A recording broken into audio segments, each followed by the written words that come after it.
तो मुगल काल की शुरुआत बाबर से होती है। और हमने पिछली क्लास में बाबर, हुमायूं और शेरशाह सूरी, इनके बारे में पढ़ लिया। तो जैसे कि मैंने आपको कल बताया था, कहानी क्या थी? कहानी ये थी कि 1526 में बाबर का भारत में आगमन होता है। और बाबर अफगानिस्तान फरगना घाटी से आया था। बाबर के पिता का नाम उमर शेख मिर्जा था। और जो 1507 में बाबर को गद्दी पे बिठाया जाता है। 1507 से लेकर 1526 तक बाबर के जीवन में बहुत ज़्यादा उथल पुथल रही। बाबर अपने पिता की तरफ से तैमूर का और अपनी माता की तरफ से चंगेज खां का वंशज था। मुगल शब्द शब्द से बना है। मंगोलिया के जो लोग थे उनको फारसी भाषा में मुगल कहा गया था। पर बाबर के जीवन में सबसे बड़ी सफलता कब मिली उसे? 1526 में, जब उसने भारत पर आक्रमण किया। 1526 में उसने पानीपत का जो है प्रथम युद्ध लड़ा था। और इस युद्ध में उसने भारत पे आक्रमण किया था और उसने इब्राहिम लोदी को पराजित करके भारत पर जो है अधिकार कर लिया था। 1526 के बाद 1527 में बाबर ने खानवा का युद्ध लड़ा था। खानवा का युद्ध जो है राणा सांगा को पराजित किया। 1527 के बाद में 1528 में उसने चंदेरी का युद्ध लड़ा था और मेदिनी राय को हराया था। और 1529 में जो है घाघरा का युद्ध लड़ा था। और इस युद्ध में उसने अफगानों को, महमूद लोदी वगैरह को हरा दिया था। और 1530 में बाबर की मृत्यु हो जाती है। 30 में क्या हो जाती है? 30 में बाबर की मृत्यु हो जाती। बाबर के बाद में उसका बेटा शासक बनता है। ये समय था बाबर का। और बाबर के बाद में उसका बेटा बनता है कौन? हुमायूं। हुमायूं गद्दी पे बैठता है। तो हुमायूं के 4 भाई थे। बाबर के 4 लड़के थे, हुमायूं, कमरान, अस्करी, हिंदाल। तो हुमायूं ने अपने राज्य को चारों भाइयों में बराबर बराबर बांट दिया, क्योंकि उसके पिताजी बाबर ऐसा कह के गए थे। हुमायूं के युद्धों की यदि बात करें तो हुमायूं के जीवन के 2 महत्वपूर्ण युद्ध हैं वैसे तो। पहला था चौसा का युद्ध। चौसा का युद्ध जो हुआ था, ये युद्ध हुआ था 1539 में। 1539 में। और दूसरा युद्ध जो हुआ था वो हुआ था बिलग्राम का युद्ध। बिलग्राम का युद्ध, जैसे कन्नौज का युद्ध भी कहते हैं। और यह युद्ध हुआ था 1540 में। इन दोनों युद्धों में हुमायूं हारा था। किससे? शेरशाह सूरी से। शेरशाह सूरी से हारा था। शेरशाह सूरी से जो है पराजित हो गया था और हुमायूं को भारत से बाहर भागना पड़ा। बाद में फिर जो है वह एक युद्ध और लड़ता है 1555 में। युद्ध का नाम था सरहिंद का युद्ध। और एक और युद्ध हुआ था मच्छीबारा का युद्ध। मच्छीबारा का युद्ध। और यह युद्ध होते हैं 1555 में। और दिल्ली को जीत लेता है शेरशाह सूरी। तो वो है शेरशाह सूरी के वंशजों से हुमायूं दिल्ली को जीत लेता है। और 1556 में बाबर की हो जाती है मृत्यु।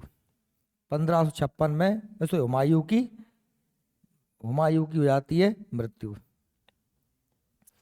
इसी बीच में हमने देखा कि 1540 से लेकर 1540 से 1555 तक दिल्ली पर जो शासन रहा मुगल काल में, वो था कौन सा वंश? सूरी वंश।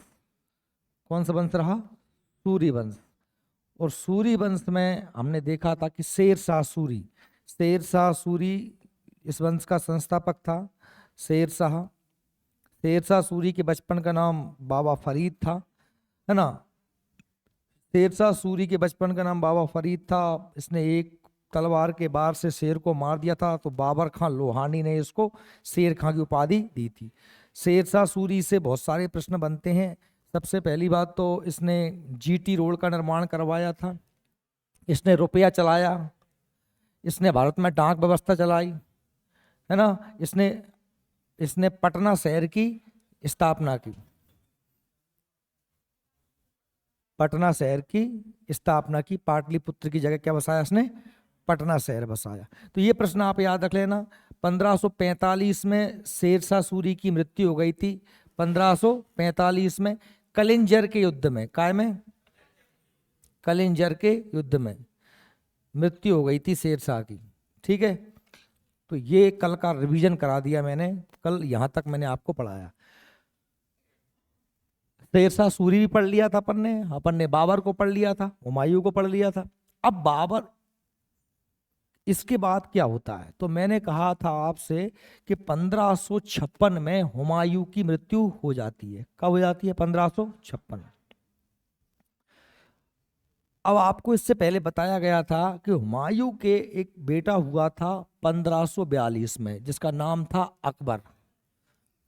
अकबर, वास्तव में अकबर नाम नहीं था, उसका नाम रखा गया था जलाल। क्या रखा गया था? जलाल। जलाल उसका नाम था।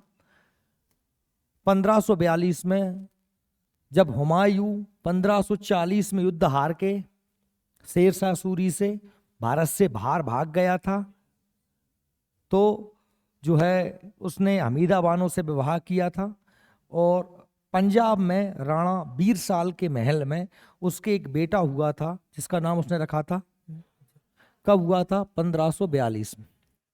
1542 में। अब हम आज जिसको पढ़ना है वो है हमारा अकबर।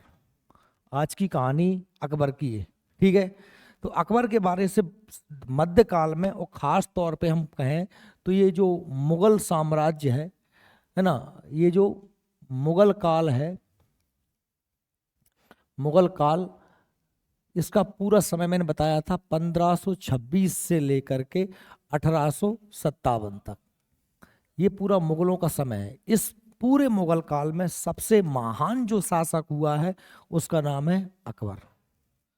अकबर को सबसे महान शासक कहा जाता है। देखो, कुछ राजाओं के आगे ही द ग्रेट लगता है, जैसे कि द ग्रेट सिकंदर, सिकंदर महान, ऐसे अशोक महान, द ग्रेट अशोका, ऐसे ही अकबर महान। महानता किस आधार पे? महानता का आधार क्या है? क्या बड़ा एरिया पे राज्य करना? नहीं, अकबर से बड़े एरिया पे तो औरंगजेब ने राज्य किया, फिर भी औरंगजेब महान नहीं। महानता के जो मापदंड होते हैं वो अलग अलग हैं। जैसे कि अकबर ने एक बहुत बड़े क्षेत्र पे साम्राज्य तो किया ही किया, अकबर की जो नीतियां थीं वो बहुत अच्छी थीं।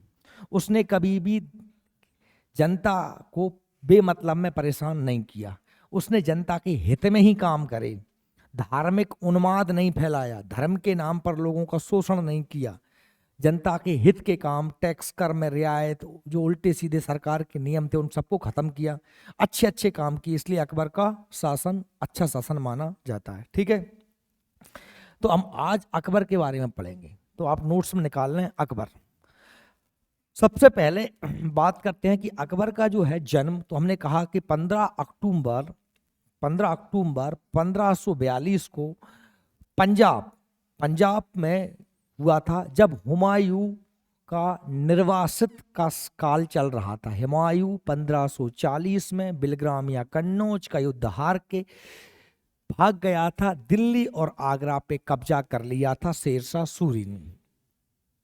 जब बेचारा वो भटकता फिर रहा था तो वहीं पर उसके भाई हिंदाल के गुरु की पुत्री हमीदा बानो से हुमायूं का विवाह होता है 1540-41 में, और 1542 में 15 अक्टूबर 1542 को उसके एक पंजाब के राणा बीरसाल के महल में अकबर का जन्म होता है। अकबर जब 14 साल का था तो 1555 में उसके पिता हुमायूं ने दोबारा से दिल्ली और आगरा को प्राप्त कर लिया था, मच्छीवाड़ा और सरहिंद का युद्ध जीत करके। एक साल तक ही बेचारा हुमायूं गद्दी पे बैठ पाया। 1556 में हुमायूं की मृत्यु हो गई दीन पनाह नामक बिल्डिंग की सीढ़ियों से गिर के। उस समय अकबर मात्र 14 साल का था। अब ऐसे समय में छोटे से 14 साल के बच्चे को इतनी बड़ी मुगलिया सल्तनत, मुगलिया साम्राज्य का उत्तराधिकारी बनाना, सिंहासन पर बैठना, और इतनी बड़ी जवाबदारी अकबर नहीं झेल सकता था। तो अकबर जब बच्चा था तो गद्दी पे तो उसको ही बैठाया गया, पर उसकी राज्य की देखभाल, संरक्षण के लिए एक व्यक्ति को नियुक्त किया जिसका नाम था बैराम खान। क्या नाम था? बैराम खान। बैराम खान अकबर का सेनापति था। बैराम खान को इसलिए कि भाई राजा तो अकबर ही है, पर इस छोटा बच्चा है, इसलिए पूरी देखभाल बैराम खान करेगा। अच्छा, इस बात की सूचना उन अफगानों को लगी कि हुमायूं मारा गया है, अकबर छोटा सा है। वो अफगान जो शेरशाह सूरी के वंशज थे, जिनको हुमायूं ने मच्छीवाड़ा सरहिंद के युद्ध में हरा करके दिल्ली पर पुनः कब्जा किया था, तो वो लोग भाग गए थे बिहार तरफ। तो उन्हीं अफगानों की सेना में एक व्यक्ति होता जिसका नाम था हेमू। क्या नाम था? हेमू। हेमू नाम का व्यक्ति था। उस हेमू नाम के व्यक्ति ने जो है अफगान सेना को इकट्ठा किया। वास्तव में ये हिंदू था और एक व्यापारी था, नमक का व्यापार करता था। अपने गुण और अच्छी योग्यता के कारण यह अफगानों का सरदार बन बैठा। कौन? हेमू। और हेमू ने देखा कि अच्छा मौका है, हुमायूं मर गया है, अकबर छोटा सा है, उस दिल्ली पे आक्रमण उसने कर दिया। और दिल्ली में चूंकि जब हुमायूं मरा था तो अकबर वगैरह कहाँ थे? लाहौर में थे। कहाँ थे? लाहौर। हुमायूं दिल्ली में था, इसके बच्चे, पत्नी, बच्चे सब कहाँ थे? लाहौर थे। तो लाहौर में ही उसका राज्याभिषेक कर दिया था। किसका? अकबर का। तो जैसे ही दिल्ली पर में हुमायूं की मृत्यु होती है, हेमू इस मौके का फायदा उठाता है और दिल्ली पे आक्रमण कर देता है। और दिल्ली पे आक्रमण करके दिल्ली पे कब्जा कर लेता है। जो भी मुगलों का वहां सेनापति था उसको हरा के दिल्ली पे कब्जा कर लेता है। मध्यकाल में एकमात्र हिंदू शासक है हेमू, जिसने दिल्ली पर कब्जा किया, न इससे पहले न इसके बाद। तो हेमू जब दिल्ली पे कब्जा कर लेता है, 5-6 महीने तक दिल्ली पे कब्जा करके रखता है। तो जो अकबर था वो तो छोटा सा बच्चा था, 14 साल का। तो बैराम खान के नेतृत्व में मुगल सेना ने हेमू से दिल्ली को वापस लेने के लिए दिल्ली पे आक्रमण किया। कहां से? लाहौर से। क्योंकि अकबर वगैरह कहां थे? लाहौर थे। तो इन्होंने दिल्ली पे आक्रमण किया। और एक लड़ाई होती है हरियाणा में, वही पानीपत में। पानीपत की लड़ाई एक तो पहले हो गई थी बाबर और इब्राहिम लोदी के बीच में। पानीपत एक जगह है, सोनीपत, पानीपत, ये हरियाणा में जगह है। वो खाली मैदान है, ये वही क्षेत्र है कुरुक्षेत्र, जब जहां पर लड़ाइयाँ बहुत सारी होती रही हैं। कुरुक्षेत्र में महाभारत हुआ था। तो पानीपत कहाँ है? हरियाणा में। तो हेमू की सेना और अकबर की सेना, दोनों सेनाएं आमने सामने आ गई। 1556 लड़ाई हुई, पानीपत का दूसरा युद्ध। अकबर तो बच्चा था। लड़ाई कौन लड़ रहा था? वो बैराम खान। और इस लड़ाई में मुगलों की सेना बहुत कमजोर थी, हेमू की सेना बहुत ताकतवर थी। और पूरी की पूरी लड़ाई हेमू जीत गया था। मुगलों की सेना में भगदड़ मच गई थी, सेना भग रही थी। पर बात वही है, जो ईश्वर को मंजूर होता है होता वही है। अचानक दुर्घटनावश अकस्मात जब हेमू हाथी पे बैठा था तो एक तीर आके हेमू की आंख में लग जाता है। जब वो तीर हेमू की आंख में लगता है तो हेमू हाथी से नीचे गिर जाता है। और इस बात की खबर उसकी पूरी सेना में फैल जाती है कि हेमू मारा गया, जबकि हेमू मरा नहीं था, सिर्फ उसकी आंख में तीर लगा था। तो सेना का मनोबल टूट गया, सेना में भगदड़ मच गई। जो युद्ध मुगल हार रहे थे, हारा हारा युद्ध मुगल जीत गए। हेमू को बंदी बना लिया गया और बैराम खान ने अकबर के हाथों हेमू का सर कटवा दिया और अकबर को गाजी की उपाधि दी। ये गाजी की उपाधि वही जो बाबर ने खानवा के युद्ध में रख धारण की थी और चंदेरी के युद्ध में उसने पुनः उसको दोहराया था, याद आ रहा है। तो ये इस प्रकार से हमने देखा कि युद्ध जीत लिया, हारा हारा युद्ध जीत गया। अब यहां से अकबर का साम्राज्य शुरू होता है 1556 से 1560 तक। अकबर पर जो है अकबर के साम्राज्य पर बाबर का अधिकार रहा, यानी अकबर ने कुछ नहीं किया, सॉरी बैराम खां का संरक्षण रहा। अकबर ने बैराम खां के संरक्षण में 1556 से 1560 तक पूरा जो है सब कुछ किसने चलाया? बैराम खान ने, ठीक। और इसी समय में जो महामंगा, जो अकबर की माँ या सौतेली माँ थी, यानी कि जो हरमदल समझते हैं, जहां पर स्त्रियां रहती हैं उसे कहते हैं हरमदल।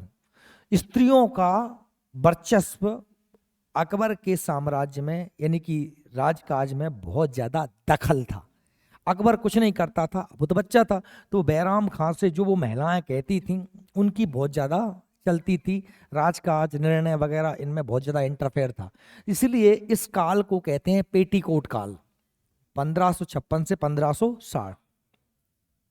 1560 में जब अकबर बड़ा यानी 18 साल का हो गया, 56 में 14 का था, 4 साल बाद वो 18 साल का हो गया, तो वो समझदार हुआ। उसने सबसे पहले तो कहा कि भाई मैं खुद शासक हूं, मैं अपना काम खुद देखूंगा। तो बैराम खां को हटाया और बैराम खां से कहा कि भाई आप आ जाओ।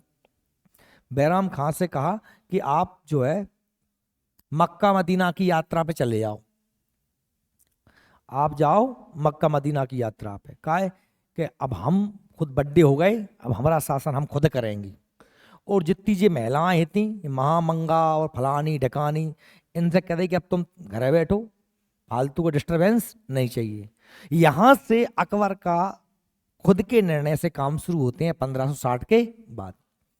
1560 से लेकर 1605 तक, 1560 से 1605 में अकबर मर गया।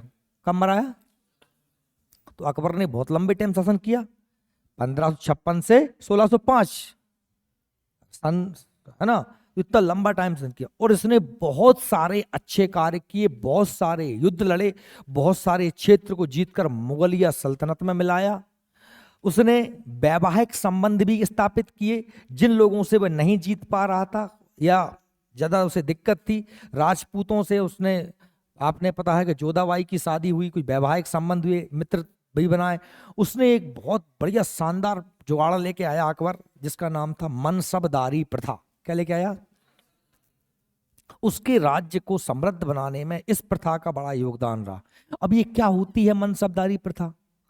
क्या होता था कि अकबर ने किसी राजा पे आक्रमण किया, है ना, या आक्रमण नहीं भी किया, उसको मैसेज दे दिया कि भाई मेरी बात ध्यान से सुनो, आप जो है, हम आपसे कह रहे हैं कि आपको यदि मुगलों के आक्रमण से बचना है, मुगलों के आक्रमण से बचना है, तो आप हमारी अधीनता स्वीकार कर लो।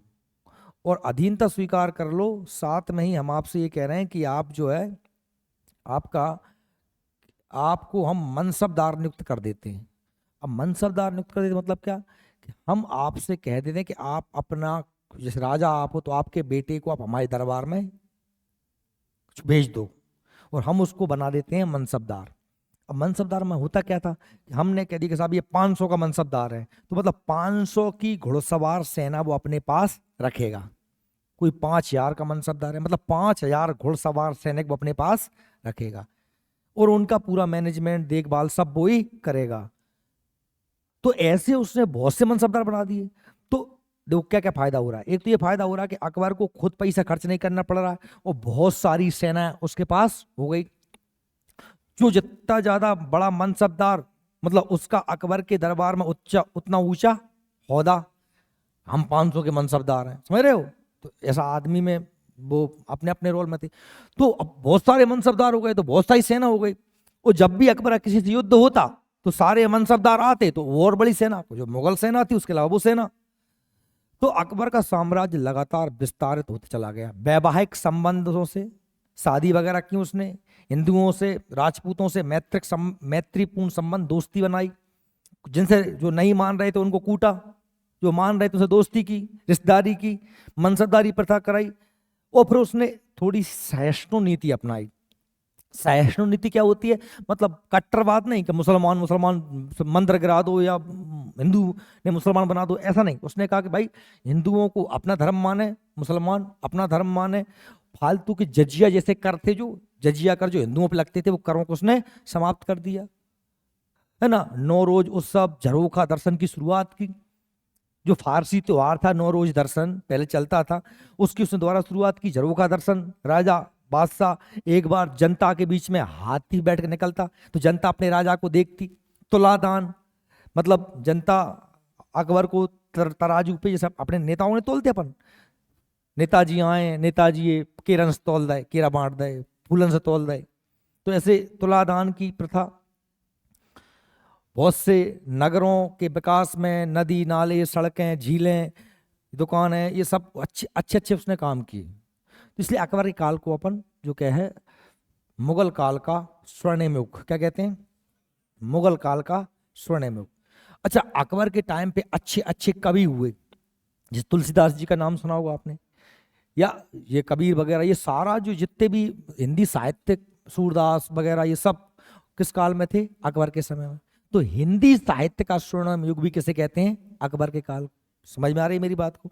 अकबर से सबसे ज्यादा प्रश्न बनते हैं मध्यकाल में, इसलिए अकबर के एक एक पॉइंट को अच्छे से अपन को पढ़ना है। समझ गए मेरी बात? चलिए बात करते हैं अकबर की। देखिए अकबर का समय 1556 से 1605।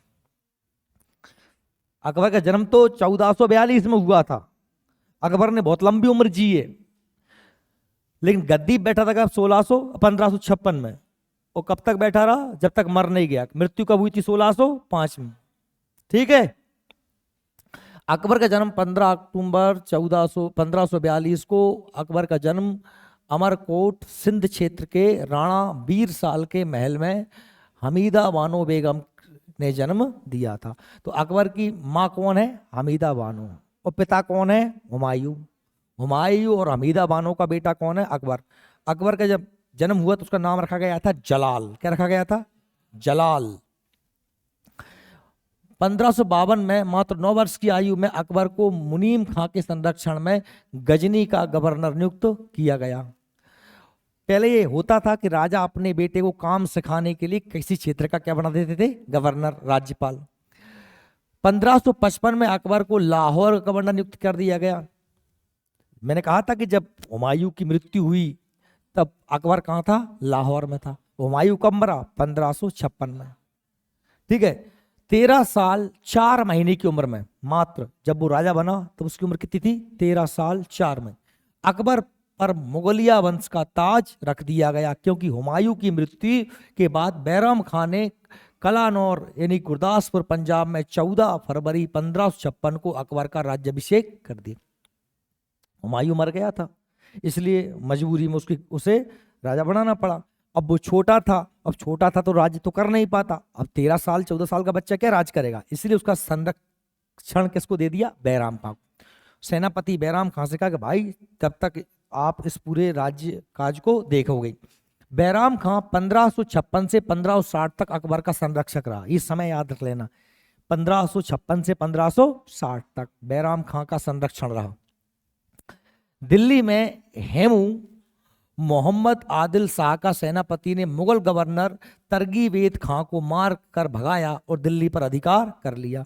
ये बताया था मैंने आपको। जब हेमू मर गया, हुमायूं मर गया 1556 में, तो इस बात का फायदा किसने उठाया? हेमू ने। और उसने दिल्ली पे आक्रमण कर दिया। अकबर कहाँ था उस समय? लाहौर था। तो लाहौर में उसका राज्याभिषेक कर दिया था, इधर दिल्ली में उसने हेमू ने कब्जा कर लिया। जो मुगल सेनापति था तरगीबेग, उसको तरदीबेग को भगा के अकबर ने दिल्ली पे आक्रमण किया। चूंकि अकबर तो बच्चा था, किसके संरक्षण में? बैराम खां के नेतृत्व में। हेमू के मध्य 5 नवंबर 1556 को पानीपत के मैदान में संघर्ष हुआ, जिसे हम कहते हैं पानीपत की दूसरी लड़ाई, पानीपत का दूसरा युद्ध। पहला युद्ध तो अकबर, बाबर और इब्राहिम लोदी के बीच हुआ था। जिसमें अकबर की विजय हुई और पानीपत के युद्ध के नाम से जाना जाता है। पानीपत के द्वितीय युद्ध के नाम से जाना जाता है। अब देखिए जरा हेमू के बारे में जान लेते हैं। हेमू कौन था?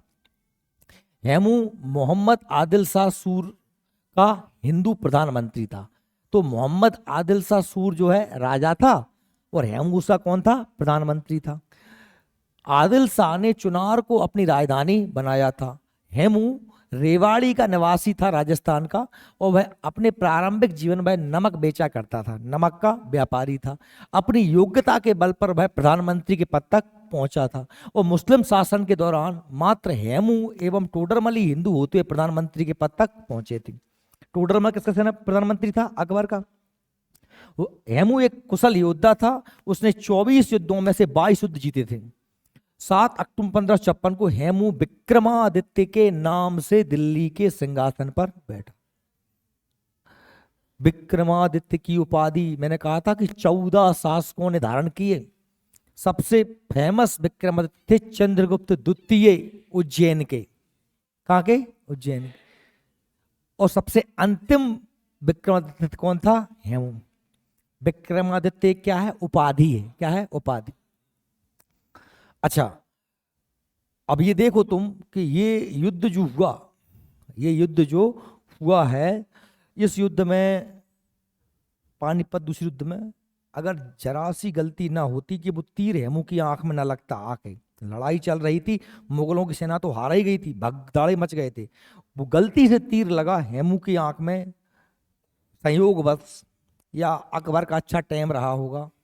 अगर वो समय ऐसा ना होता तो ये जो आगे की पूरी कहानी औरंगजेब जैसे क्रूर शासक भारत को ना मिलते, या भारत का इतिहास कुछ और ही होता। पर जो ऐसा ना होता तो ये होता तो इनसे कुछ नहीं होता। जो हो गया वो हो गया। ठीक है। अब तो बात तो दिल्ली सिंहासन बैठा। दिल्ली के राज सिंहासन विराजमान होने वाला वह प्रथम हिंदू राजा था। 350 वर्षों के विदेशी शासन के उपरांत 350 वर्षों तक शासन कर लिया था मुसलमानों ने। पूरा सल्तनत काल चला था 1206 से 1526 और 1556 तक। राजा का पद प्राप्त कर देशी सत्ता स्थापित की। हेमू की सत्ता अधिक दिन तक नहीं चली और पानीपत के युद्ध में अकबर के हाथों उसको पराजित होना पड़ा। देखिए तो 1556 में ये दूसरे युद्ध में हेमू संयोगवश या दुर्भाग्यवश हार गया। 1556 से 1560 तक के शासन में अकबर के ऊपर धाय महाम अनंगा एवं उसके संबंधियों का अधिक प्रभाव रहा। क्या कहा था मैंने आपसे कि 1556 से 1560 अकबर बच्चा था तो बैराम खां का संरक्षण था, और जो घर की औरतें थीं धायमा महामंगा या अन्य औरतें, वो उनकी बातों में लगा रहता था, या वो जो कहती थी वही होता था, या राजकाज में उनका बहुत ज्यादा दखल था। इसलिए इतिहासकारों ने इस काल को क्या नाम कहा है? पेटीकोट काल। ये अच्छे से याद रख लेना, पेटीकोट शासन की संज्ञा दी गई है अकबर के काल को, या 1556 से 1560 के काल को। अकबर इन सभी से मुक्त होता है 1560 में। पेटीकोट काल भी समाप्त कर, महिलाओं से भी कहता है कि आप भी शांत रहो, और बैराम खां को भेज देता है मक्का की कि तुमने बहुत कर लिया, अब तुम जाओ मक्का मदीना, मैं अपना शासन खुद करूंगा। किसकी बात कर रहा हूं मैं? अकबर की। ठीक है। अकबर ने बहुत सारे अच्छे काम किए अलग अलग समय, जिनसे प्रश्न बनते हैं। अकबर ने कुछ महत्वपूर्ण कार्य, जैसे कि 1562 में उसने शासक बन के दास प्रथा का अंत कर दिया। किसे अंत कर दिया? दास प्रथा। दास प्रथा क्या होती थी कि भाई पहले इंसान बिकते थे, औरतें और पुरुष, स्त्री पुरुष सभी बिकते थे। मैंने तुम्हें खरीद लिया 50 रुपए में, तो भाई अब तुम मेरे गुलाम हो गए जिंदगी भर, जब तक मैं तुम्हें बेच सकता हूं, मैं कुछ भी तुमसे काम करवा सकता हूं। तो ये दास प्रथा का अंत। 1562 में अकबर ने को हरम दल से मुक्ति।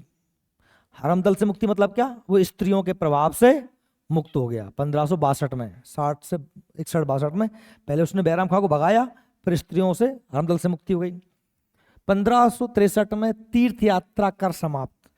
जैसे मान लो आपको वृंदावन जाना है तो आपको टैक्स देना पड़ेगा, कहीं भी हिंदू तीर्थ यात्रा करते थे तो उनको टैक्स देना पड़ता था। 1564 में उसने जजिया कर समाप्त। जजिया कर क्या था कि आप हिंदू हो इसी बात का टैक्स दो। आप मुसलमान साम्राज्य में रह रहे हो, ये आप हिंदू हो, तो आपको पता था फिरोज शाह तुगलक ने ब्राह्मणों पर तक लगा दिया था। सबसे ज्यादा गुलाम किसके दरबार में थे? फिरोज शाह तुगलक के समय। दीवाने बंदगान बनाया था, याद आ रहा है? 1,80,000 गुलाम उसके पास थे।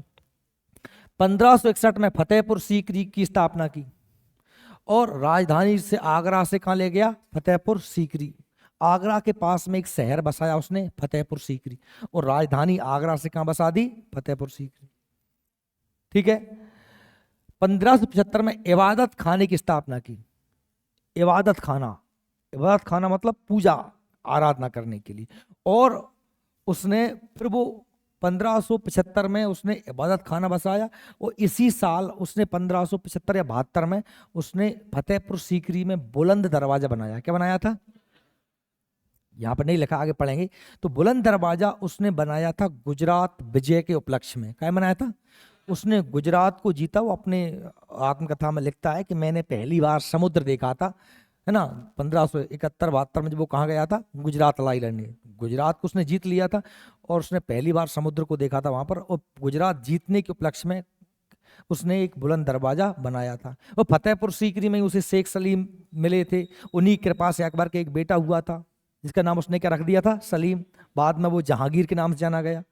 और अकबर शेख सलीम की दरगाह भी कहाँ पर? फतेहपुर सीकरी में। उसने फतेहपुर सीकरी में क्या बनाया? इबादत खाना। और फिर उस इबादत खाने को सभी धर्मों के लोगों को खोल दिया। अकबर इस बात को जानता था कि इस्लाम में कट्टरता है। इस्लाम में क्या है? कट्टरता। और इस्लाम असहिष्णु है। असहिष्णु मतलब सबको स्वीकार नहीं करता। इस्लाम कह देता है कि एक अल्लाह है, उसके अलावा किसी की पूजा नहीं होगी। लेकिन हम जैसे हिंदू हैं तो हम तो पत्थर, मूर्ति, पेड़ पौधे, झरने, नदियां सबको पूज लेते हैं। गोबर पूज लेते हैं, गोबर गणेश जी बना लेते हैं। हम सहिष्णु हैं। हमने कहा भाई जिसको जैसे समझ में आ रहा है ईश्वर वैसे मान लो, कोई किसी पर दबाव नहीं, है ना। और हम क्योंकि धर्म, अध्यात्म, ईश्वर, आत्मा आदमी का व्यक्तिगत मामला है। क्योंकि मेरे कहने से भीड़ बन के तुम किसी भी भगवान की पूजा करो तो तुम्हें कोई फायदा मिलने वाला है नहीं। किसी मंदिर में जाओ मेरे कहने से, किसी किताब के कहने से या किसी गुरु के कहने से, जब तक तुम्हें खुद उसका क्या ना हो, अनुभव ना हो, अनुभूति ना हो, आपने उसको फील ना किया हो, आपने उसको महसूस ना किया हो, है ना। जिस व्यक्ति ने कभी नींबू खाया ही ना हो और उससे तुम कितना ही किताबों में लिख दो कि नींबू ऐसा होता है, खट्टा होता है, नींबू गोल होता है, नींबू पीला होता है ना, नींबू का नाम सुनते ही मुंह में पानी आ जाता है, कितनी ही नींबू की व्याख्या कर दो, जिसने कभी जीवन में नींबू नहीं खाया है तो क्या वो नींबू के बारे में कुछ समझ पाएगा? केवल उसे ज्ञान रहेगा शब्दों का, अनुभूति नहीं होगी। इसलिए शब्दिक नहीं है, ईश्वर क्या है? अनुभूति का विषय, आपको खुद फील करना पड़ेगा। इसलिए उसने कहा कि भाई सभी धर्मों के लोगों को उसने जो है इबादत खाना खोल दिया कि सभी धर्म के लोग आए और इसमें क्या करें? इबादत करें अपने अपने हिसाब से। जैन भी, बौद्ध भी, हिंदू भी, सिख भी, इस्लाम भी, ईसाई भी। और फिर उसने 1579 में मजहर की घोषणा की। अब ये मजहर की घोषणा क्या है? कि सभी लोग साथ बैठो, सभी धर्म के लोग, और आपस में क्या करो? सत्संग करो, शास्त्रार्थ करो, चर्चा करो, आत्मा, परमात्मा, ईश्वर, है ना, ईश्वर तत्व क्या है, और शास्त्रार्थ करके, तर्क करके अपन एक निष्कर्ष पे पहुंचेंगे। ठीक है। बादशाह बैठ गया, वो निर्णय करेगा कि भाई इसने सही कहा कि इसने सही कहा। मतलब एक प्रकार से शास्त्रार्थ क्या हो गया? विद्वान लोग आएंगे, सभी धर्मों के, बैठ के चर्चा करेंगे।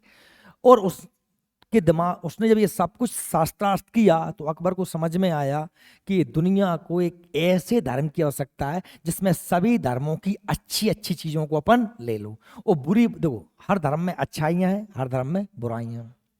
जैसे मैंने कहा सनातन धर्म हमारा है तो बहुत अच्छा दार्शनिक सिद्धांत है, हमारे धर्म में सारी बहुत बहुत बहुत अच्छी अच्छी बात है, लेकिन कुछ बुराइयां भी तो हैं, जैसे जाति प्रथा, छुआछूत, ऊंच नीच, ये हमारे धर्म में बहुत बड़ी बुराइयां हैं।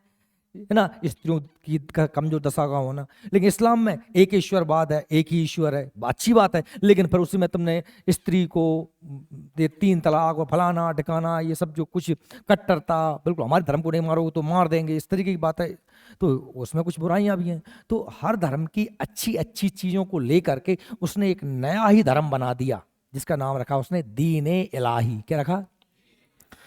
अकबर चाहता था कि सभी लोग इस धर्म को स्वीकार कर लें, और अगर वास्तव में ये हो जाता, वास्तव में ये हो जाता, तो आज जो हमको धर्म के नाम पे लड़ाइयां देखने को मिल रही हैं ये होती ना। मतलब उसकी कितनी दूरदृष्टि थी। लेकिन आप जानते हैं कि आदमी का सबसे सेंसिटिव मुद्दा धर्म होता है ना। अभी यार अपने सामने कोई हनुमान जी कछु कहे तो अपन उठा के मुंह में बाप 11 दे दे सुन लें, लेकिन हनुमान जी कछु कह दई, राम की कछु कह दई तो उठा के मुंह लट दे दें, है ना। तो क्योंकि हम लोग धर्म के मामले में बहुत सेंसिटिव होते हैं, हर व्यक्ति होता है, क्योंकि धर्म एक ऐसी अफीम है जो आपको इस तरीके से सुंघाई गई है और आप हम उसके आदी हो गए हैं। तो इसलिए ये धार्मिक जो मामले हुए इसको लोग समझ नहीं पाए। उसने अच्छा निर्णय लिया था। इस्लाम, हिंदुज्म, जैनिज्म, बौद्धिज्म सभी धर्मों की अच्छी बातों को लेकर के दीन इलाही धर्म की शुरुआत की थी ये 1582। और उसके धर्म को केवल एक ही व्यक्ति ने स्वीकारा, बीरबल ने, और कोई ने स्वीकारा नहीं उसका धर्म। वो बाद में वो कहानी खत्म हो गई। 1580 में उसने दहसाला प्रणाली लागू की थी। 1580 में क्या लागू की थी? दहसाला। दहसाला का मतलब है, दहसाला मतलब 10 साल, दहसाला माने 10 साल। उसका जो वित्त मंत्री था ना टोडरमल, उसने ये जमींदारी जागीरदारी थी ना वो 10-10 साल के लिए उसने क्या कर दी? फिक्स कर दी कि इसके पास रहेगी, इतना टैक्स 10 साल के लिए तू देगा। जो उसके जमींदार, अकबर के साम्राज्य में जो जागीरदार, भू राजस्व, जमीन का टैक्स, लगान, कर 10 साल के लिए फिक्स कर दिया। इसे क्या कहा जाता है? दहसाला पद्धति। क्या कहा जाता है? कब शुरू हुई? 1580। वो किसने शुरू की? टोडरमल ने। किसने करी? टोडरमल। अकबर के 9 रत्नों में से एक था टोडरमल। अकबर के दरबार में 9 अच्छे अच्छे लोग थे, इनमें से बीरबल, तानसेन, टोडरमल, मानसीन, अबुल फजल, है ना, अब्दुल रहीम खान खाना, मुल्ला दो प्याजा। ये अकबर के दरबार में रहने वाले 9 रत्न हुआ करते। अकबर के अलावा एक और राजा थे, चंद्रगुप्त द्वितीय, जिनके दरबार में भी 9 रत्न रहा करते थे, है ना। चंद्रगुप्त विक्रमादित्य उज्जैन के राजा, बारामेर, कालिदास, घटकपर, बेताल भट्ट, है ना, पढ़ाया था छपड़क। ये तो ये अच्छा, अब ये सभी सन आपको याद रख लेना। 62 में दास प्रथा का अंत, 1562 में हरमदल से मुक्ति, 63 में तीर्थ यात्रा कर समाप्त, 1564 में जजिया कर समाप्ति, 71 में फतेहपुर सीकरी का निर्माण, ठीक है, राजधानी बना दी, 75 में इबादत खाना फतेहपुर सीकरी में, 79 में मजहर की घोषणा, 80 में दहसाला प्रणाली, है ना, और 82 में दीन इलाही की। अच्छा अब ये पूरे पॉइंट नहीं होगा, कुछ पॉइंट्स और भी हैं। जैसे कि अकबर ने एक नया संवत चलाया 1583 में, इलाही संवत। क्या चलाया था? 1583 में क्या चलाया था? इलाही संवत। जैसे हमारा वर्तमान में जो कैलेंडर चलता है ना, हमारा हिंदुओं का कौन सा है? विक्रम संवत। और अंग्रेजी का कौन सा है? Gregorian calendar. ये जनवरी फरवरी वाला कैलेंडर से क्या बोलते हैं? Gregorian calendar. और हमारा जो पंचांग होता है ना, पंचांग जो होता है जिसे हम बोलते हैं विक्रम संवत, 2 तीज अमास पुण्य वाला, उसे क्या बोलते हैं? विक्रम संवत। ठीक है, और भी उसने काम किए अच्छे। अच्छा अब हम उनको पढ़ते हैं। देखिए, मई 1562 में अकबर ने हरम दल से अपने को पूर्णतः मुक्त कर लिया। हरम दल से मतलब क्या? उस पर जो स्त्रियों का, जहाँ स्त्रियां रहती हैं राजाओं की, उसे कहा जाता है हरम दल। क्या कहा जाता है? हरम दल। तो मई में अकबर ने अपने आप को हरम दल से क्या कर लिया? उन महिलाओं से, वो दाहिमा, महामंगा, फलाना ठिकाना, उनसे कह दी कि आप अपना काम करो, घर बैठो, खाओ पियो, फालतू में राजकाज में इंटरफेयर नहीं करोगी। हल्दी घाटी का युद्ध होता है 18 जून 1576। आप सबने नाम सुना होगा हल्दी घाटी के युद्ध का। महाराणा सांगा जो थे उनके ही जो है नाती हुए थे। कौन? महाराणा प्रताप। मेवाड़, चित्तौड़ जिनकी राजधानी थी राजस्थान में। बाबर और राणा सांगा लड़े थे। खानवा का युद्ध। बाबर कौन है? अकबर को बब्बा। और राणा सांगा कौन है? महाराणा प्रताप के बब्बा। दोनों लड़े आपस में। महाराणा प्रताप, वो राणा सांगा हार गए और बाबर जीता था। उसके बाद में फिर हमने देखा कि उसके राजा थे उस क्षेत्र के महाराणा प्रताप। प्रताप जब शासक थे वहां के, तो मेवाड़ बहुत समृद्ध हो चुका था क्षेत्र। राजधानी चित्तौड़ थी। इनका वंश सिसोदिया वंश था। अकबर ने कहा महाराणा प्रताप से कि आप हमारी अधीनता स्वीकार कर लो, क्योंकि मेवाड़ के पास में ही था जयपुर। और जयपुर के जो राजा भारमल थे, उन्होंने अकबर की अधीनता स्वीकार कर ली। भारमल ने अपनी बेटी जोधाबाई का विवाह अकबर के साथ में कर दिया। जोधाबाई का नाम हीर कुंवर या हरकाबाई भी मिलता है इतिहास में। उसे हीर कुंवर या हरकाबाई भी कहा गया। जोधाबाई का जो भाई था उसका नाम था भगवान दास। क्या नाम था? भारमल के बेटा भगवान दास और बेटी जोधाबाई। जोधाबाई का विवाह हो गया अकबर के साथ, तो अब वे संबंधी हो गए। और जो भगवान दास था उसका बेटा था मानसिंह। क्या नाम था? मानसिंह की बुआ को है जोधाबाई, और जोधाबाई ब्याही है कौन है? अकबर है। तो अकबर होगा मानसिंह को फूफा जी। बात समझ रहे? तो मानसिंह को उसने अपने नौरत्नों में शामिल कर लिया, दरबार में मनसबदार बना दिया, अपना सेनापति बना दिया। और महाराणा प्रताप पे हल्दी घाटी का युद्ध जब होता है तो अकबर खुद नहीं जाता है। अकबर किसको भेजता है? मानसिंह को। मानसिंह और महाराणा प्रताप लड़ते हैं। महाराणा प्रताप चूंकि मेवाड़ छोटा सा रियासत थी और पूरा मुगल साम्राज्य बड़ा था, बड़ी सेना थी, तो स्वाभाविक सी बात है कि महाराणा प्रताप इस युद्ध में बड़ी वीरता पूर्वक लड़ते हैं, पर अकबर की अधीनता स्वीकार नहीं करते हैं। पर युद्ध तो हारना ही था, ये तो तय था, क्योंकि अकबर की बहुत बड़ी सेना थी। मानसिंह उसका नेतृत्व कर रहे थे। 15 उस क्षेत्र में हल्दी घाटी नामक जगह पर युद्ध होता है, और महाराणा प्रताप इस युद्ध में हार के जंगलों में भाग जाते हैं। अपने बीवी बच्चों के साथ जंगलों में भाग जाते हैं, और जंगलों में रहते हैं। भील, बंजारे, इन लोगों ने उनकी महाराणा प्रताप की मदद की। महाराणा प्रताप बार बार संघर्ष करते हैं। एक आपने कहानी सुनी होगी कि महाराणा प्रताप एक गुफा में पहुंच गए थे, तो वो एक देख रहे थे कि एक मकड़ी अपने जाल को पकड़ के ऊपर ऊपर चढ़ रही होती है, फिर गिर जाती है, फिर चढ़ती है, फिर गिर जाती है, फिर चढ़ती है। वो हजारों बार सा प्रयास करती है, लेकिन एक बार आखिर चढ़ ही जाती है। तो उस घटना से महाराणा प्रताप प्रेरणा लेते हैं, है ना। अपने बच्चों के साथ जंगल में घास की रोटियां खाते हैं, बेर खाते हैं, कंदमूल फल खा के पेट पालते हैं। जब हम हिंदी पढ़ते हैं तो हम जब वहाँ पर हम पढ़ते हैं संदेह अपना श्लेष अलंकार, तो उसका एक उदाहरण देता हूँ मैं आपको। 3 बेर खाती तेबे 3 बेर खाती है। उदाहरण देता हूँ, महाराणा प्रताप के बारे में लिखा गया है कि 3 बेर खाती तेबे 3 बेर खाती है। मतलब पहले जो 3 बेर रोटी खाती, अब 3 बेर खाता, बेर, है ना। भूषण लथन लसत अंग, भूषण लसत अंग, भूषण लसत अंग, भूषण लसत अंग, 2 बार रिपीट किया है। भूषण लसत अंग माने पहले जेके भूषण माने आभूषणों के मारे रंग ना पाती, अंग लदे रेतते वजन लगतो आभूषणन को, इत्ते आभूषण पहनती, जो उसकी रानी या उसकी बेटियों के बारे में बात चल रहा है। अब भूषण लसत अंग मतलब भूखों के मारे अंग, भूषण का अर्थ एक बार आभूषण, एक बार भोजन, भूख मतलब भोजन, है ना। ऊंचे मंदिर के अंदर रहने वाली ऊंचे घोर मंदिर में रहाती है। ऊंचे मंदिर, मंदिर माने है महल, और मंदिर माने क्या है? जंगल। जो पहले ऊंचे मंदिरों पर रहा करती थी, अब वो घनघोर जंगल में रहती है। तो इस तरीके से वहां पर उदाहरण आते हैं। तो महाराणा प्रताप ने बड़े शौर्य के साथ में युद्ध लड़ा, पर चूंकि पराजित हुए, लेकिन हार नहीं मानी। बार बार भील बंजारों को इकट्ठा किया।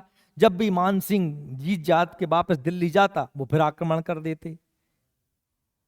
पहले 10-20 गांवों को जीता, फिर हारते, फिर जीतते, फिर हारते, फिर जीतते। अकबर के जिंदा रहते ही महाराणा प्रताप ने मेवाड़ को पूरा आजाद करा लिया और फिर मेवाड़ के शासक बन गए। इसलिए महाराणा प्रताप का नाम इतना शौर्य के साथ, इतना वीरता के साथ हम महाराणा प्रताप का नाम लेते हैं। महाराणा प्रताप के घोड़े का नाम चेतक था, है ना।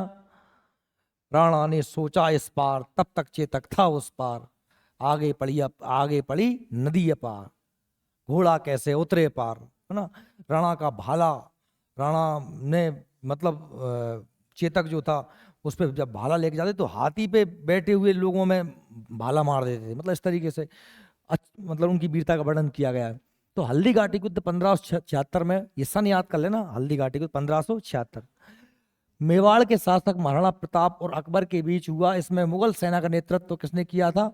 मानसिंह और आसफ खान ने, है ना। अकबर ने जैन धर्म जैनाचार्य हरि विजय सूरी को जगत गुरु की उपाधि दी। जैन धर्म के एक जैनाचार्य थे जिनका नाम था हरि विजय सूरी, उन्हें उसने जगत गुरु की उपाधि दी। राजस्व प्राप्ति की जप्ती प्रणाली अकबर के शासनकाल में प्रचलित थी। जप्ती समझते हैं, मतलब अगर आप टैक्स नहीं दे पा रहे तो आपकी जमीन को या घरों को क्या कर लिया जाएगा? जब्त कर लिया जाएगा।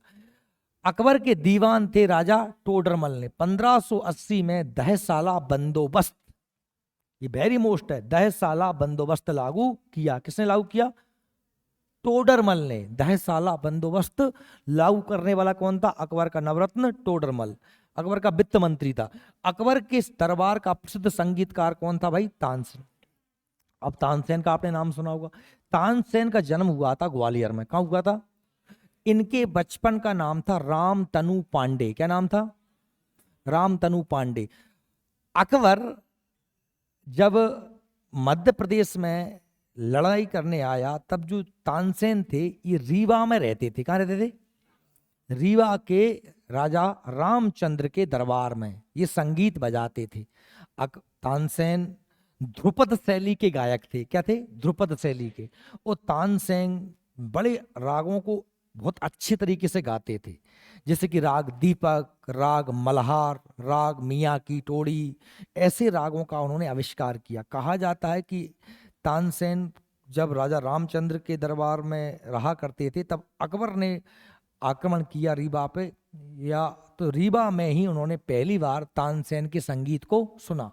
वो तानसेन को अपने साथ आगरा ले गए और वहां जब उनके संगीत को सुना तो वो मंत्र मुग्ध हो गए और उन्होंने तानसेन से को एक उपाधि दी, कंठाभरण वाणी विलास। तानसेन को उपाधि दी, उपाधि का नाम है कंठाभरण वाणी विलास। किस तरह से वाणी विलास करते हैं कि कंठाभरण, कंठ भर जाता है, गला भर जाता है। और कहा जाता है कि जब तानसेन संगीत गाते थे, राग दीपक गाते थे तो दीपक जल जाते थे अपने आप। राग मल्हार गाते थे तो पानी बरसने लगता था, है ना। इस तरह की बातें कहा। एक बार दरबारी षड्यंत्र में उनसे भरी दोपहरी में राग दीपक गवा दिया जो उनके से जलते थे, जो और संगीतकार उन लोगों ने, तो उनके शरीर में बहुत ज्यादा गर्मी कारण आग लग गई, कपड़े जलने लगे उनके। तो उनकी जो दो शिष्याएं थी वो आती हैं और वो राग मल्हार गाती हैं और उनको बचा लेती हैं, है ना। इस तरह की बहुत सी घटना है। अकबर के दरबार के प्रसिद्ध संगीतकार तानसेन थे। अकबर के दरबार में प्रसिद्ध चित्रकार जिनका नाम था अब्दुल समद। क्या नाम था? ये कौन थे? पेंटर थे, ये चित्रकार थे। दसवंत और बसावन अकबर के दरबार के अन्य प्रसिद्ध चित्रकार थे, यानी अब्दुल समद, दसवंत, बसावन, ये कौन है भाई? ये पेंटर हैं जो अकबर के दरबार में। अकबर ने कला को बहुत संरक्षण दिया, साहित्य को, संगीत को, चित्रकारी को। मतलब इसलिए अकबर के काल को मुगल काल का स्वर्णिम काल कहा जाता है। अकबर के शासनकाल में प्रमुख संगीतकार तानसेन, बाज बहादुर, बाबा रामदास, बैजू बावरा। बैजू बावरा का नाम सुना है आप लोगों ने? बैजू बावरा की समाधि चंदेरी में है। कहाँ है? चंदेरी में। गए होगे आप कभी चंदेरी? और बैजू बावरा ने एक बार तानसेन को हराया था। वो तानसेन ने अपना गुरु मान लिया था किसको? बैजू बावरा को। ठीक है, तो भाई बैजू बावरा की समाधि चंदेरी में, याद रख लेना। स्थापत्य कला के क्षेत्र में अकबर के महत्वपूर्ण कृतियां हैं। स्थापत्य कला का मतलब क्या होता है? बिल्डिंग, भवन निर्माण, अच्छी अच्छी बिल्डिंगें बनवाई अकबर ने। अकबर के टाइम पे देखिए, जैसे आगरे का जो लाल किला है, एक तो देखो दिल्ली में लाल किला है, एक आगरे में लाल किला है। दिल्ली का लाल किला बनवाया शाहजहां ने। किसने बनवाया है? और आगरे का लाल किला किसने बनवाया है? अकबर ने। आगरे का लाल किला। फतेहपुर सीकरी जो आगरा के पास में एक शहर है, शाही महल, दीवाने खास, पंचमहल, बुलंद दरवाजा गुजरात विजय के उपलक्ष्य में कहाँ है? फतेहपुर सीकरी में। ठीक है। जोधाबाई का महल, इबादत खाना, इलाहाबाद का किला, लाहौर का किला, ये सभी बिल्डिंगें कौन ने बनवाई हैं? अकबर ने। बहुत मोस्ट है आगरे का लाल किला, बहुत मोस्ट है जो है हमारा उसका बुलंद दरवाजा, है ना, बहुत मोस्ट है ये। इनसे प्रश्न बहुत बनते हैं। इबादत खाना, जोधाबाई का महल, बुलंद दरवाजा, आगरे का लाल किला। ठीक है। अकबर के 9 रत्नों में से एक और थे बीरबल।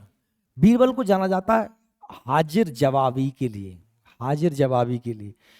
बीरबल अकबर के 9 रत्नों में से एक था। इनका बचपन का नाम था महेश दास। क्या नाम था? महेश दास। और इन्होंने दीन इलाही धर्म को स्वीकार किया था। अकबर बीरबल के किस्से आपने बहुत सारे सुने होंगे, पढ़े होंगे। तो एक बार बीरबल जो है मिले होंगे कभी, कहीं किसी दरबार, अकबर कहीं घूमने गया होगा तो बीरबल उनको मिल गए थे। तो बीरबल उनको मिल जाते हैं तो महेश दास की अच्छी जवाबी से वो खुश होता है अकबर, और कह देता कि आप मुझसे मेरे दरबार में आके मिलना।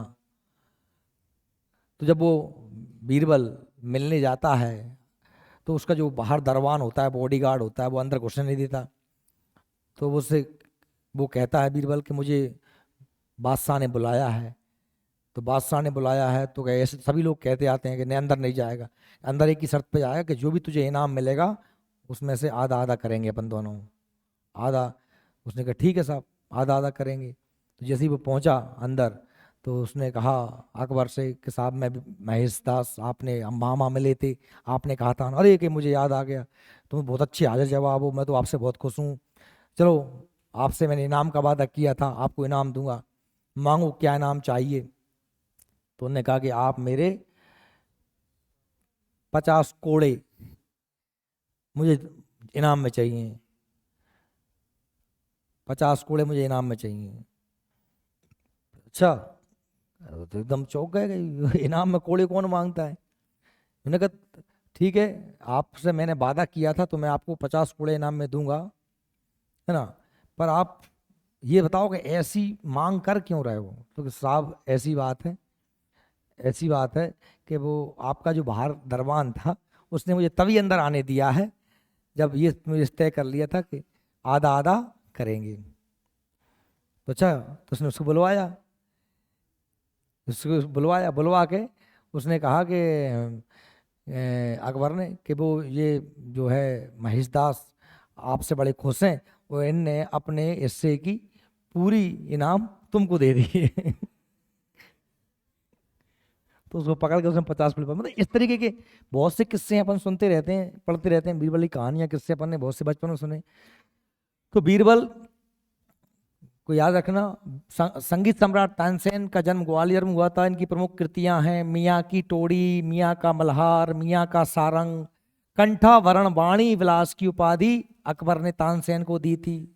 तानसेन के बचपन का नाम रामतनु पांडे, ग्वालियर। तानसेन समारोह भी कहाँ होता है? ग्वालियर में। ग्वालियर में एक जगह है बहट, जहां इनका जन्म हुआ था। गुजरात विजय के उपलक्ष्य में तानसेन ने बुलंद दरवाजे का निर्माण, जब उसने अकबर ने जब गुजरात को जीता था तो उसी विजय के उपलक्ष्य में उसने क्या बनवाया था? बुलंद दरवाजा। कहां पर है? फतेहपुर सीकरी। अकबर ने सीरी कलम की उपाधि अब्दुल समद को, कौन था? चित्रकार था। कौन था? चित्रकार। एवं जरी कलम की उपाधि मोहम्मद हुसैन कश्मीरी को दी थी। ये उपाधियां दी हैं अकबर ने।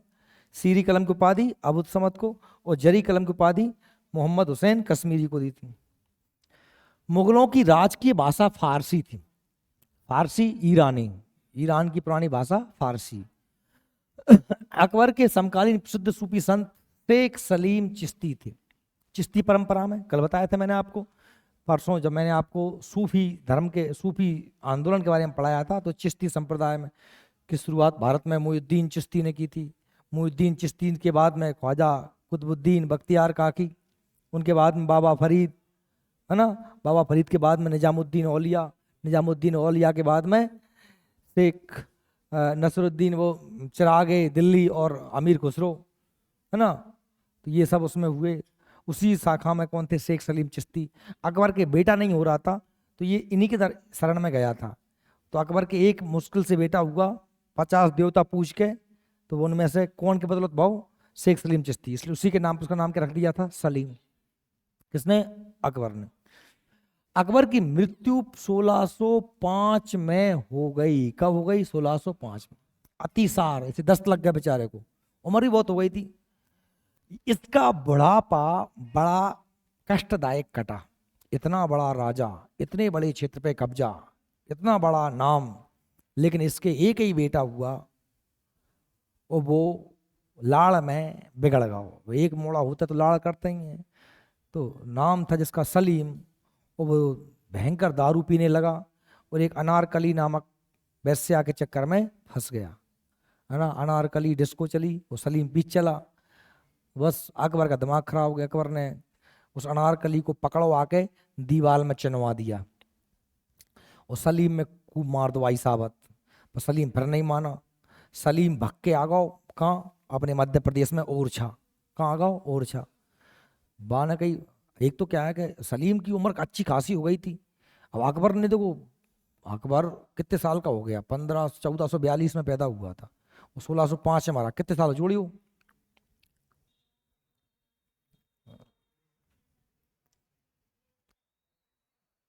63 साल हो गए। हाँ, तो अब लंबे समय तक राजा रहा, 1556 से 1605 तक।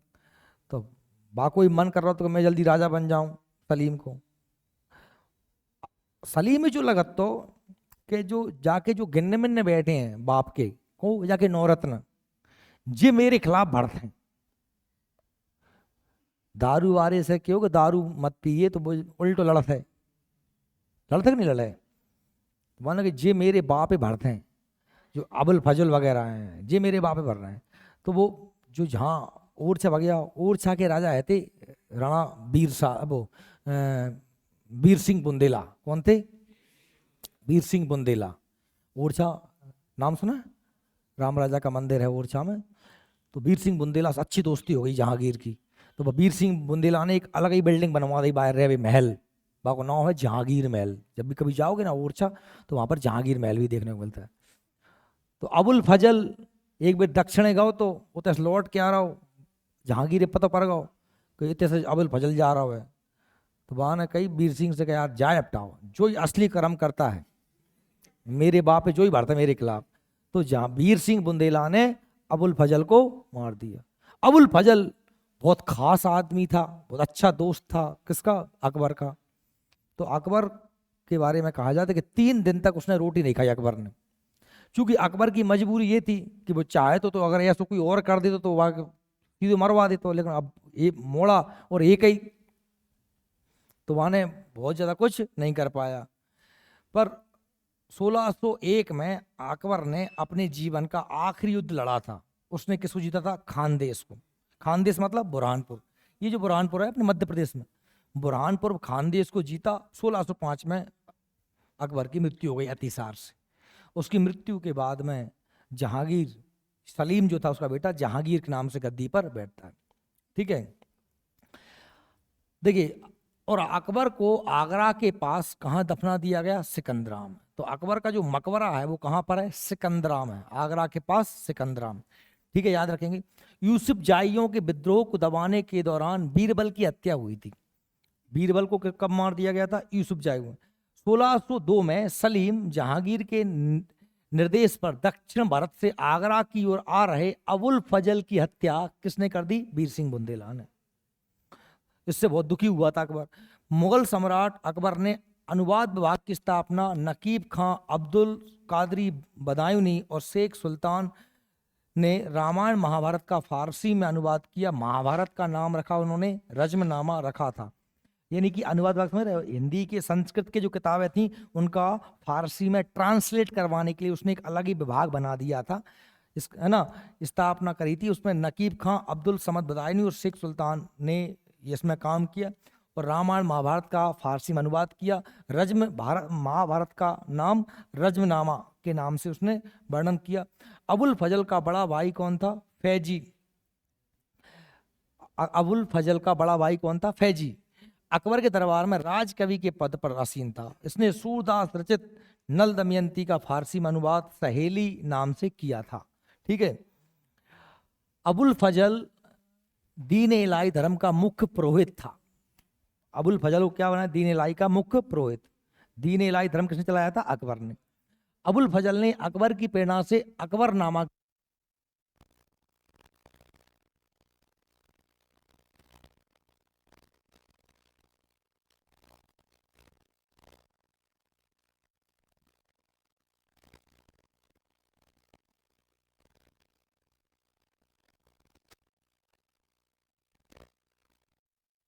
तो अकबरनामा किसने लिखा है? अबुल फजल ने। यह ग्रंथ 3 भागों में बटा है। आईने अकबरी इस ग्रंथ का तीसरा खंड है। पंचतंत्र किताब का नाम सुना है? विष्णु शर्मा ने लिखी थी, है ना। पंचतंत्र का फारसी भाषा में अनुवाद किसने किया था? अबुल फजल ने, अनवरे सादात के नाम से, तथा मौलाना हुसैन फौज ने यारे दानिश के नाम से। मतलब 2 लोगों ने ट्रांसलेशन किया था पंचतंत्र। पंचतंत्र बहुत फेमस किताब है। बाइबल के बाद दुनिया में सबसे ज्यादा बिकने वाली किताब है पंचतंत्र। 5 भाग हैं इसके। ये एक राजा के 4 मूर्ख बेटों को शिक्षित करने के लिए विष्णु शर्मा ने लिखी थी। इसमें जानवरों की कहानियां हैं पूरी। चालाक खरगोश, वो खरगोश जाता है शेर के पास, शेर को कुआं में गिरवा के मरवा देता है ना। ये कछुआ और खरगोश की दौड़, ये सब कहानियां कहाँ से मिलती हैं? पंचतंत्री कहानी। अकबर के दरबार में 9 रत्न रहा करते थे। कितने? 9 रत्न। उनमें कौन कौन थे? तो बीरबल था। इसका जन्म कालपी में हुआ था। बचपन का नाम महेश दास था। और अकबर ने इन्हें कविराज व राजा की उपाधि दी थी। और 2000 का मनसब, समझ गए, मनसबदारी प्रथा, 2000 का मनसब प्रदान किया था। ये अकबर के न्याय विभाग के सर्वोच्च अधिकारी थे। अबुल फजल उन्होंने आईने अकबरी अकबरनामा की रचना की। अबुल फजल दीन इलाही धर्म का मुख्य पुरोहित था और इसकी हत्या शहजादा सलीम ने करवा दी थी वीर सिंह बुंदेला से। तानसेन का नाम पता ही है। अकबर ने इन्हें कंठावरण बाली उपाधि दी थी। बचपन का नाम क्या था? रामतनु पांडे। और ये ध्रुपद गायन शैली के में बिल्कुल माहिर थे, रामतनु पांडे, तानसेन। अब्दुल रहीम खान खाना, ये बैराम खां के बेटे थे। किसके बेटे थे? बैराम खां को जान नहीं गए? बैराम खां। इन्होंने बाबरनामा का फारसी में अनुवाद किया था। काय का? बाबरनामा। बाबरनामा तुर्की भाषा में लिखा था बाबर ने। ठीक है। मानसिंह, ये आमेर के राजा भारमल के पौत्र, पौत्र माने पोते, और भगवान दास के पुत्र थे। ठीक है। और अकबर ने मेवाड़ यानी हल्दी घाटी के युद्ध में सेना का जो नेतृत्व मानसिंह ने किया था। काबुल, बंगाल, बिहार के अभियानों में इसकी मुख्य भूमिका थी। किसकी? मानसिंह की। टोडरमल, ये वित्त मंत्री थे। इनका जन्म अवध के सीतापुर में हुआ था। अकबर के शासन में धैशाला भूमि सुधार, धैशाला पद्धति के लिए जाने जाते हैं। कौन? टोडरमल। फैजी, अकबर ने इन्हें राजकवि के पद पर आसीन किया था। इन्होंने गणित की प्रसिद्ध पुस्तक लीलावती का फारसी में अनुवाद किया था। हकीम हुक्काम, ये अकबर के रसोई घर का काम संभालते थे। और मुल्ला दो प्याजा, कहा जाता कि ये रोटी तभी खाते जब 2 प्याज होती, इसलिए नाम ही का पड़ा उनको मुल्ला दो प्याजा। ये भी बढ़िया कॉमेडियन आदमी थे। बुद्धिमान और बागपटुता के कारण नवरत्नों में शामिल थे। तो भाई कौन कौन होगा एक बार नाम पढ़ लेना। बीरबल, अबुल फजल, तानसेन, अब्दुल रहीम खान खाना, मानसिंह, टोडरमल, फैजी, हकीम हुक्काम, मुल्ला दो प्याजा। ये 9 रत्न हैं। प्रश्न अच्छे से याद कर लेना सभी को। प्रश्न ऐसे बन जाता है, निम्न में से कौन अकबर के 9 रत्नों में शामिल नहीं है? वो 3 नाम दे देंगे, इनमें से एक कोई अलग से नाम दे देंगे। इसलिए इनके सभी के नाम आपको अच्छे से याद होना चाहिए। अब अकबर के बारे में अगर आपने इतना पढ़ लिया तो इससे ज्यादा बाहर अकबर से कुछ नहीं जाएगा। देखो कल मैंने आज अकेले फुल टाइम में अकबर पढ़ाया आपको, जबकि हमने 3 राजा पढ़ लिए थे और कल हम 3-4 और पढ़ लेंगे। मैंने क्या कहा, सबसे समय क्वेश्चन बड़ा टॉपिक है अकबर का। ये इतना मैंने पढ़ाया, ये वैसे पर्याप्त है हर एग्जाम की दृष्टि से, लेकिन फिर भी आप जब क्वेश्चन लगाओगे अकबर के ऐसे लूसेंट से तो आपको बहुत सारे नए पॉइंट्स भी उसमें मिल जाएंगे। लेकिन पढ़ के इसमें से पढ़ लेना, एक बार लूसेंट से पढ़ लेना और फिर आप लगाना ऑब्जेक्टिव क्वेश्चन, तो फिर आप देखोगे कि आपको बहुत सारे नए फैक्ट्स, नए तथ्य आपको आसानी से उसमें मिलेंगे। लेकिन अगर आपने इनको यहीं छोड़ दिया, घर पे जाके इनको नहीं उठा के देखा, तो बेटा पढ़ा ना पढ़ा सब एक जैसा हो जाएगा। क्लास में गैप करोगे, डेली घर पे जाके नहीं पढ़ोगे और क्वेश्चन नहीं लगाओगे, तो आप इससे अच्छा है कि कोचिंग मत पढ़ो, आप फिर पढ़ाई बंद कर दो। ये अगर काम रोज करोगे, मैं रोज के रोज आपसे कहता हूं, तो आपको फिर कोई दिक्कत नहीं आएगी, फिर आपके सारे कॉन्सेप्ट क्लियर होते चले जाएंगे। कल लगाए थे आप लोगों ने क्वेश्चन, सबने लगाए थे, काय क्वेश्चन लगाए थे। मैंने कहा कि जो छूट गया उसके लिए अलग टाइम निकालो, लेकिन रोज का काम रोज। ऑब्जेक्टिव क्वेश्चन सभी के पास, अभी तो पता कुछ लोग झूठी बैठे हैं ऐसे, हम उन पर किताबें तक नहीं है, उन्हें जो तो पता नहीं है। मैं अगर पूछूंगा बताओ बाप बाप के चढ़िए, बताओ ईमानदारी से कौन पे किताब नहीं है लूसेंट की ऑब्जेक्टिव? अब है बाप बाप के चढ़िए, ये कई बाप है अपने, कौन पे ऑब्जेक्टिव किताब है ही नहीं है लूसेंट की? खड़े अपने स्थान पे खड़े जाओ, खड़े जाओ, खड़े जाओ, देख लूं मैं लोग। और फिर तुम कैसे कह रहे हो कि हमने लगाए थे? तो तुम पे किताब ही नहीं है, तुम लगाओगे कहां से? हैं? मैं मुंह में दे दूं ऐप से लगाओ, सीख जे तू अब यार, ऐप से लगाए थे। हराम खोर, तू कब को कोचिंग आ रहा है? वो कब से मैं कह रहा हूं, हर दिन में जब बात की तू टाइम नहीं आए। क्या खाता है? भूस खाता है का? तो गोबर खाता है? एक किताब नहीं ले पा रहा हो तू, 250-300 रुपया की है? तू कौन लगाए? मैं मैं मूल पकड़ के भिट्टी में दे दूं, मोबाइल से लगाए थे 500 नहीं करी कि मोबाइल मोबाइल से मोबाइल खेल, तू खेलू कर तो आराम खोर, तू किताब लेकर नहीं आ पा रहा एक आए ले लेंगे। अब को मतलब कोई रो रहा हो तो कब तक कोई, ये मैं हर दिन तुमसे कह रहा हूं, तुम समझ नहीं जाते हैं बात।